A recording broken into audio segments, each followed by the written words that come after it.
the Jeff Meacham Network's Multiverse of Media.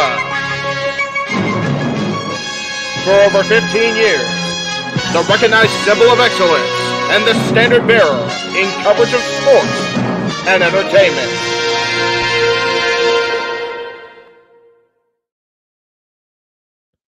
What is going on, everybody? Welcome to this special broadcast, as today we go inside the mind of the Renegade. I am, of course, the Renegade of Wrestling, JJ Williams. Good to see everybody. So, some of you guys may be wondering what this is all about. I did an installment of Inside the Mind of the Renegade a few weeks ago, maybe even a month ago. And it's going to become a somewhat regular feature here on the channel when I have something that I really want to get in depth in. And today I'm going to do that regarding Roman Reigns versus Cody Rhodes at WrestleMania. Today I'm going to give you guys my logic and my reason as to why Roman Reigns should retain at WrestleMania. I know it's not going to be a popular opinion, and I'm willing to hear your guys' comments and thoughts about it. Before I get into my spiel here, let me point out the ticker at the bottom. I am not ignoring anybody's comments. I have a written document up here on my screen that covers the comments section for me to go back to as far as my spiel here and what it is that I want to relay. I'm not seeing anybody's comments right now. However, once I get through what I need to get to, I'll close it and I'll respond to your comments. Super chats will be addressed first and foremost. And if there's no super chats, I'll only address which comments I feel are fitting. All comments will get displayed on the screen, but if you really want me to address you, super chat. It's as simple as that. Now that we've got all that out of the way, let's get into this scenario. A lot of this is fantasy booking. I don't work for WWE. I have no control over WWE storylines. But this is my logic and how I would handle it. So, as some of you may know, in September of 1977, the American Dream Dusty Rhodes was brought into what was then known as the WWWF, or the Worldwide Wrestling Federation, in order to do battle with the reigning WWWF champion at the time, the late great superstar Billy Graham.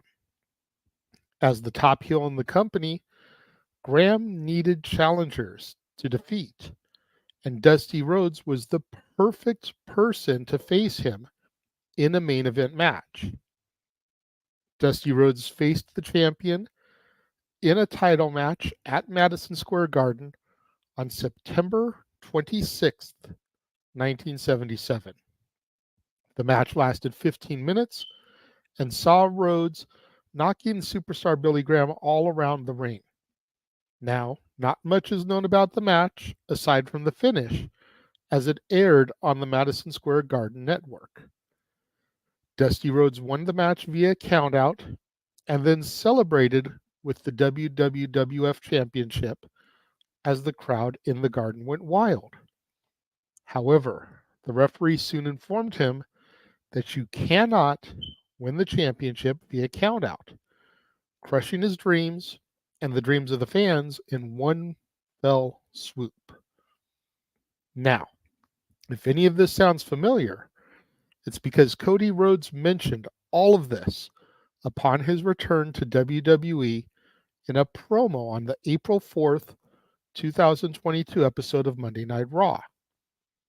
He also touched on it a little bit last night on Raw, But in his promo, he discussed coming back to the WWE in order to achieve the goal that his father, Dusty Rhodes, could never achieve: win the WWE Championship.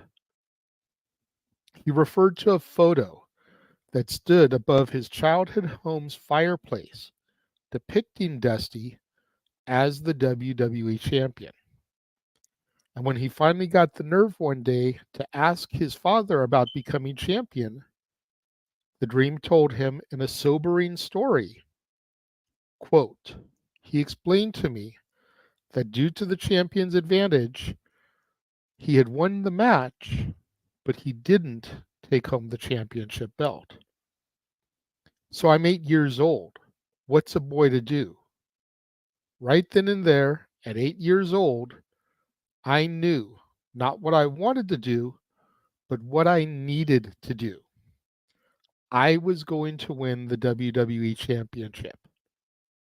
Sadly, Cody also failed to win the championship at WrestleMania 39, losing to Roman Reigns in one of the biggest main events in WWE history. Cody still has the time to achieve the American Dream's dream and win the championship for himself and for Dusty Rhodes. Of course, also his wife and his mother, who he mentioned last night in his promo.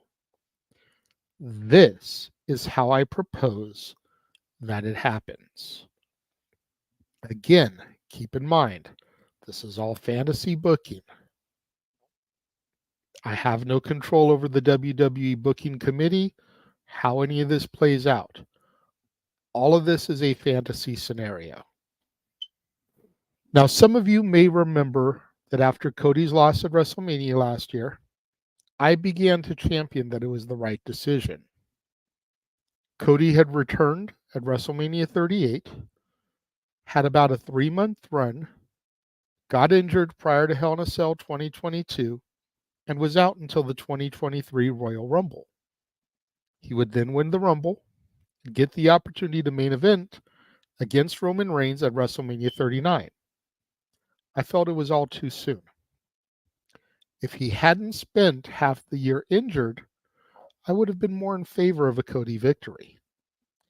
On top of that, we were all just a few months away from Roman Reigns passing the 1,000-day mark, which was a merchandising dream. We now find ourselves in a very similar situation, as Roman Reigns is less than 200 days from surpassing Hulk Hogan's 1,474-day reign as champion, the third longest reign in WWE history. The other two reigns longer, Bruno Sammartino and Bob Backlund, are both well over 2,000-day reigns. We're not getting there. So the question becomes, do you pull the trigger on Cody winning at Mania when you're that close to surpassing Hogan? Especially since this year is being touted as 40 years of Hulkamania. I say no. Now, before you start coming for my head, hear me out here. Excuse me. Get a drink real quick.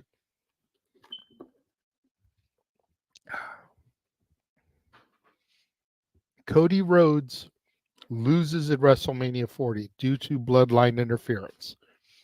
We're used to this at this point. As a matter of fact, the match on Raw on night 1 of WrestleMania completely sets this up. Because if The Rock and Roman Reigns win, then it's bloodline rules. Cody comes out the next night on Raw, and he wants another shot at the title. Roman Reigns has already said that this is his last opportunity. The Rock has said this is his final opportunity. They addressed this last Friday on the promo on SmackDown. WWE Hall of Famer Paul Heyman comes out and he addresses Cody. And Heyman basically points out that he's tried and lost twice now. You don't get another shot. Plus, why would you want to be humiliated again? The Raw general manager, Adam Pearce, comes out, and sadly, he has to agree with Paul Heyman. The Rock, a member of the board of TKO, has said that was his last chance. He has to uphold that. Cody says, fine. Goes to SmackDown to Nick Aldis and try and appeal, since Roman Reigns and the Bloodline are SmackDown responsibility. Nick Aldis is forced to agree with what Pearce said on Raw, especially again since The Rock, a member of the board, laid the decree. Rock is everybody's boss. So if Cody is going to get another shot at Roman, he's going to have to figure out a loophole. It's not that Pearce and Aldis don't think that Cody deserves it, but they can't go over The Rock. Cody grinds through April and May, and now it's the beginning of June. Adam Pearce and Nick Aldis announce Money in the Bank qualifying matches. Cody, as a top contender, is included. He loses his qualifier. However, there's a last chance battle royal, and Cody wins that to get the final slot in the Money in the Bank ladder match. Cody goes into the Money in the Bank PLE July 6th, 2024, Toronto, Ontario, Canada. We just celebrated our nation's Independence Day 2 days prior, and the American Nightmare, although a major target, wins the briefcase. So now Cody has a title opportunity anytime, any place. SummerSlam, Bash in Berlin come and go. Cody doesn't cash in. It's now September, and the countdown is really on to Roman passing Hogan.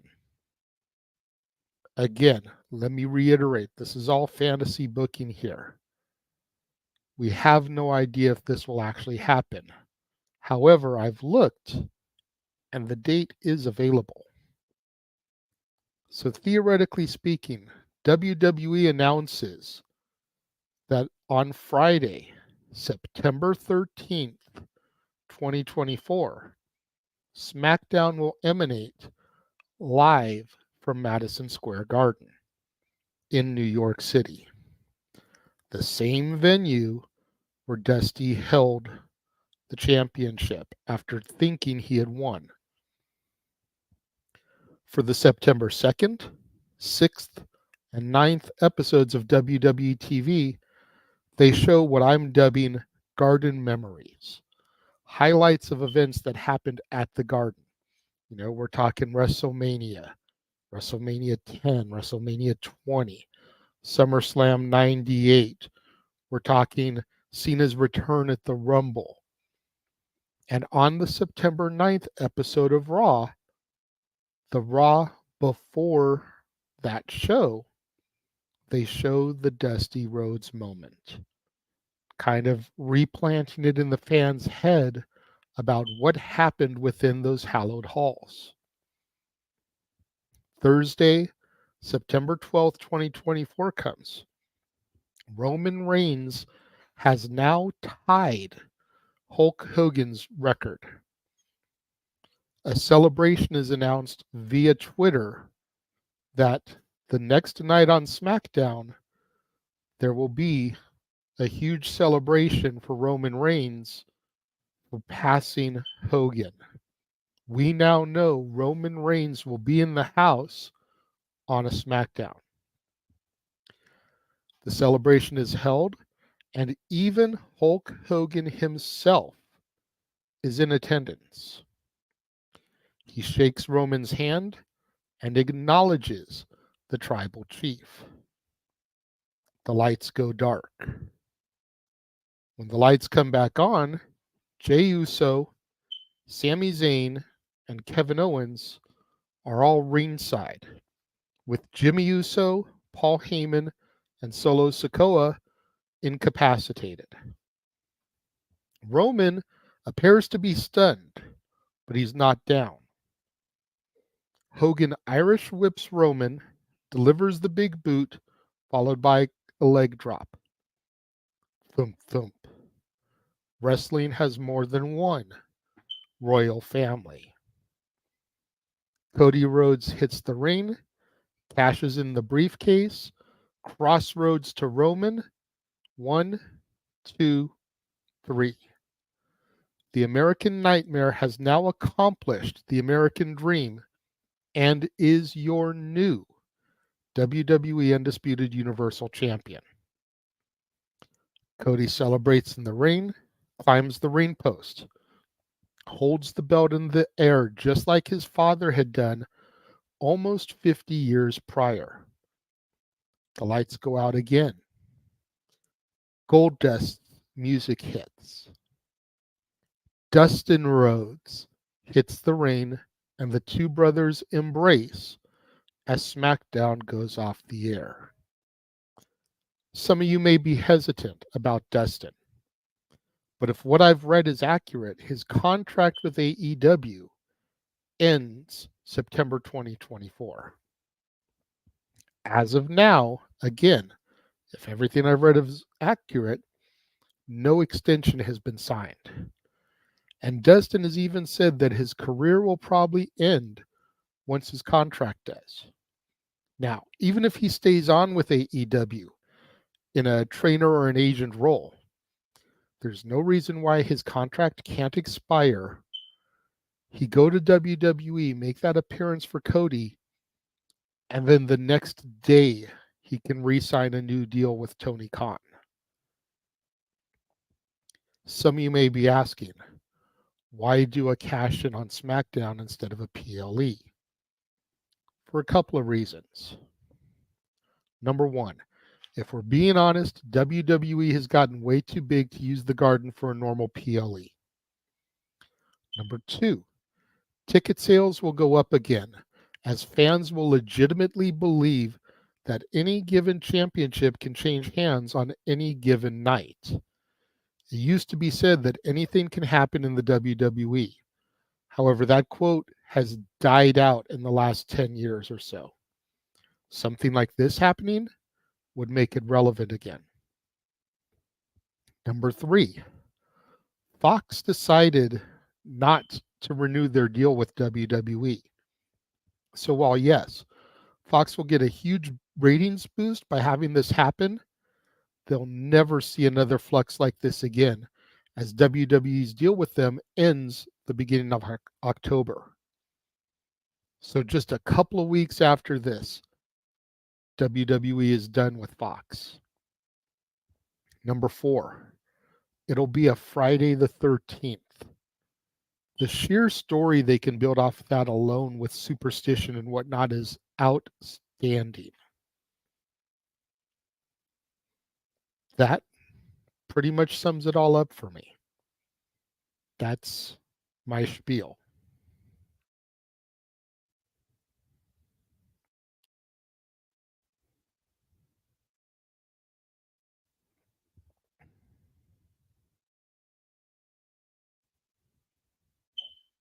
You know, I was one of the first people to say that Cody winning the title needs to happen at the Garden. I said it almost a year ago to the date. Now you see all kinds of people online saying it. Vince Russo has said it on his show. I think Eric Bischoff has said it since. Lots of people online, on YouTube, on social media are saying Cody's story should end at the Garden. I was the original person to say that. I thought it should happen last year. Last year, there was a show at the Garden a week or so after Money in the Bank on a SmackDown. Cody wasn't even in Money in the Bank. That would have been a perfect opportunity to do it. And it would have been a week or so after the 1,000 days.